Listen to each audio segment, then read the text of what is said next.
भाकपा माले पोलिट bureau के सदस्य और इंडिया गठबंधन कोऑर्डिनेशन कमेटी बिहार के सदस्य धीरेन्द्र झा ने आज संवाददाता सम्मेलन को संबोधित करते हुए कहा कि राहुल गांधी, तेजस्वी यादव और दीपांकर भट्टाचार्य सहित अन्य नेताओं और वंचित सामाजिक समूह के द्वारा जाति जनगणना कराने की मांग मजबूती से उठाई गई और यह राष्ट्रीय मुद्दा और आंदोलन भी बन गया था।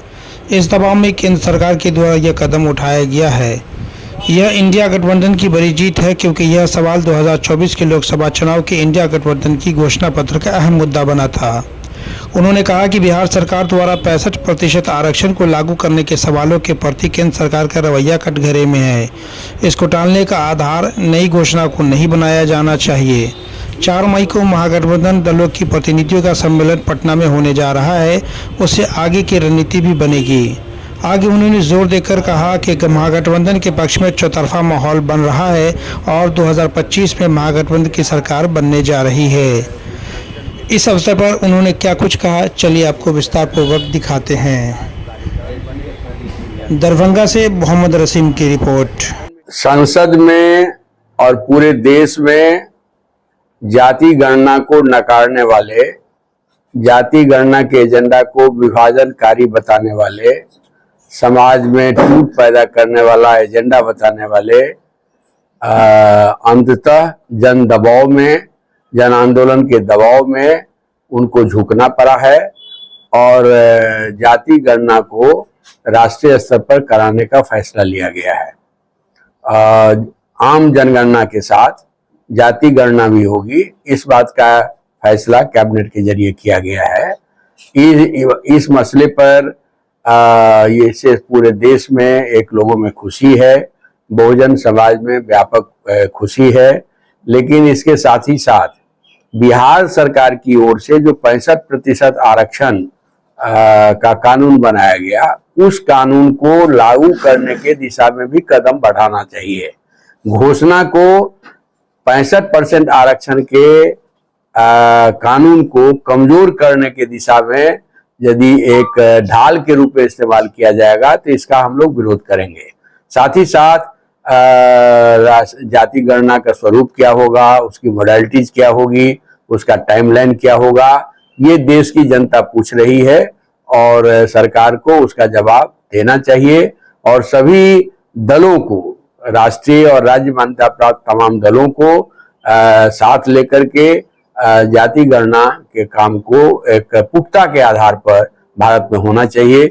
मुझे ये कहना है कि इस पूरे दौर में राहुल गांधी, तेजस्वी यादव, दीपांकर भट्टाचार्य, इन लोगों के जरिए लगातार इन मांगों को उठाया गया, लगातार इन प्रश्नों को मजबूती से सामने लाया गया, लेकिन भाजपा के साथ जाने के बाद नीतीश कुमार का एक बयान भी सार्वजनिक तौर पर न तो प्रिंट मीडिया में आया, न सोशल मीडिया में आया।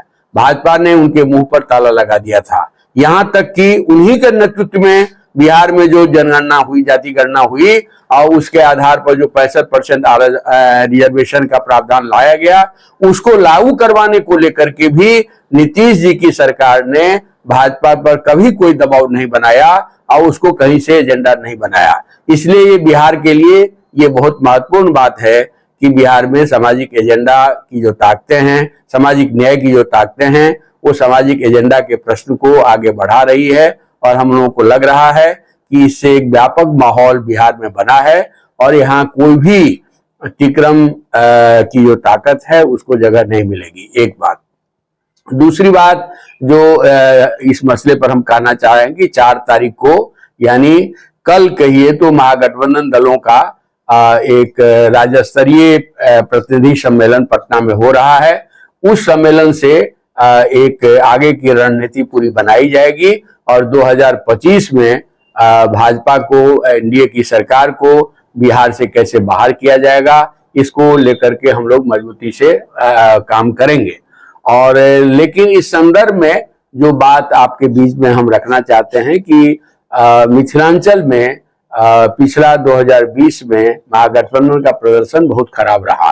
पूरे बिहार में जहां जहां भाकपा माले, जिस जिले में भाकपा माले की मौजूदगी थी, उन जिलों में महागठबंधन का बेहतर प्रदर्शन रहा, लेकिन दरभंगा और मधुबनी में, सुपौल में भाकपा माले की कोई उपस्थिति नहीं रहने के चलते महागठबंधन का जो प्रदर्शन रहा वो बहुत ही खराब है।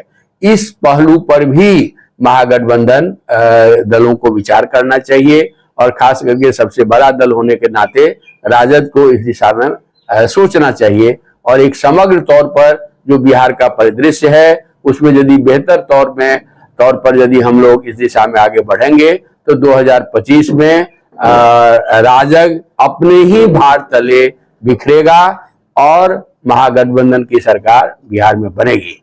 ऐसा की एक बड़ी जीत अभी जेएनयू में हुई है। एबीवीपी को इस कठिन दौर में पहलगांव के हमले के आतंकी हमले के बाद जेएनयू में विद्यार्थी परिषद को हरा करके ऐसा की बड़ी जीत हुई है।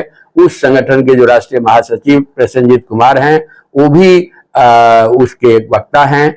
तो मुझे लगता है कि दरभंगा में एक बड़ा विमर्श होगा, नया विमर्श होगा और यहाँ पर क्रांतिकारी बदलाव की जो ताकत है, सामाजिक बदलाव की जो ताकत है, सामाजिक न्याय की जो ताकत है, एकताबद्ध होकर के इस दिशा में हम आगे बढ़ेंगे और मिथिलांचल को भाजपा का जो गढ़ बना दिया गया है उस गढ़ को हम लोग तोड़ेंगे, भेदेंगे और बहुजन समाज मजदूर वर्ग का एक बड़ी दावेदारी सामने आएगी। पहलगाम में हमला होता है, पूरा देश इस बात का इंतजार कर रहा है कि हमारी सरकार बदला लेगी पाकिस्तान से, लेकिन उसके बीच ये जाति जनगणना की बात आ जाती है। इस रणनीति को अब क्या कहते हैं? देखिए, पहलगाम की घटना बहुत ही त्रासदपूर्ण है, बहुत ही दुखद है और पूरा देश एकजुट होकर के आतंकवाद के खिलाफ लड़ने का संकल्प लिया।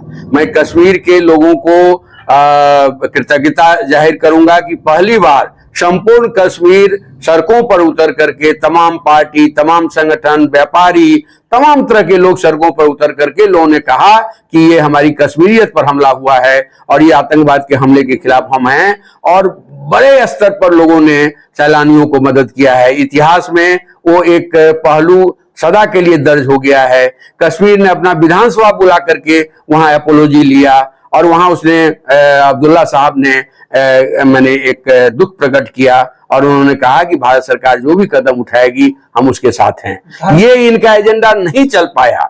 ये चाहते थे कि इसके नाम पर धार्मिक विभाजन हो जाएगा पूरे देश में, ये एजेंडा नहीं चल पाया और भी कई तरह की वो कोशिश कर रहे हैं, वो एजेंडा इनका नहीं चल पा रहा है। मुझे लगता है कि इन तमाम कारणों का भी एक वजह ये है कि इनको राष्ट्रीय स्तर पर जाति जनगणना की घोषणा करनी पड़ी। धर्म पूछ करके आतंकियों ने मारा, लेकिन बदले में यहाँ के मुसलमानों को मॉब लिंचिंग किया जा रहा है, जगह जगह पर मामला सामने में आ रहे हैं।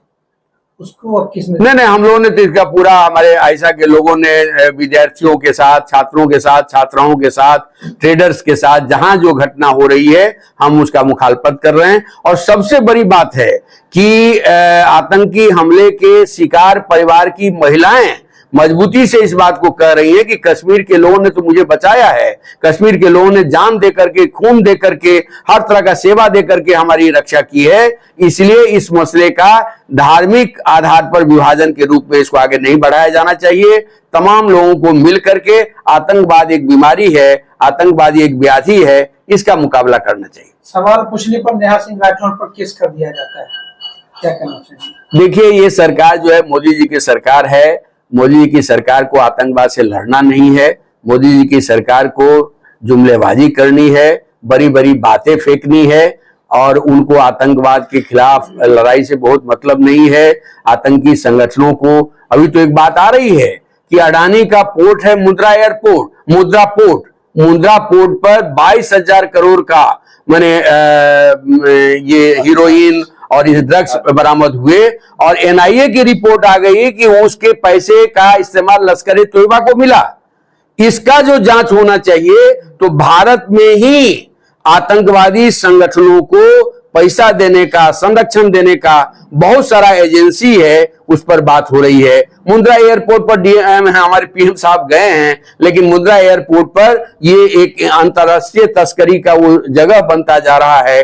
अडानी के पोर्ट की उसमें संलिप्तता है, इस पर कहीं कोई जांच नहीं हो रही है। तो ये तो दिखावा की बात है। हिंदुस्तान एकताबद्ध है, एकताबद्ध होकर के हिंदुस्तान में बहुत सारी समस्याओं का मुकाबला किया है, आतंकवाद का भी मुकाबला करें। बिस्फी के विधायक बचौल साहब है, उन्होंने मिथिला पृथक राज्य पर बयान देते हैं कि मिथिला पृथक राज्य की मांग करने वाले मुस्लिम पृथक राज्य बनाना चाहते हैं, क्या कहना चाहेंगे? बचौल के बिगड़े बोल पर बहुत बात करना हम नहीं चाहते हैं। मैं उनको एक सीरियस कोई पॉलिटिकल एक्टिविस्ट, कोई पॉलिटिकल लीडर नहीं मानता हूं। उनका तो मकसद ही है, वो तो उनको तो जनता के सवाल से कोई मतलब नहीं है, जन आंदोलन से कोई मतलब नहीं है, विश्व के विकास से कोई मतलब नहीं है, विश्व के गरीब मजदूर किसान से कोई मतलब नहीं है। तो वो हिंदू मुस्लिम जब तक करेंगे तब तक उनकी कुर्सी सुरक्षित रहेगी। इसके लिए वो बिगड़े हुए बोल बार बार जनता के बीच में ला रहे हैं।